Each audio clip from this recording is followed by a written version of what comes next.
na kombo tata mwana pe tata molimo centre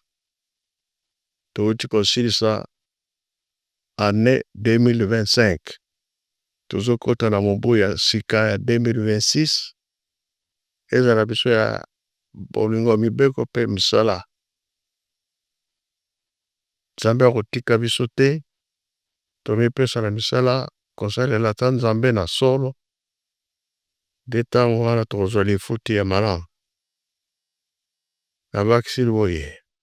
bato oyo tozala bango na lingomba mpona misala tosalaka apaki bosisa mbongo na bino koreki bosisa mbongo na bino ijiki bosisa mbongo na bino tosuwete bino mbula malamu na kombo ya tata mwana pe tata molimo centre amen.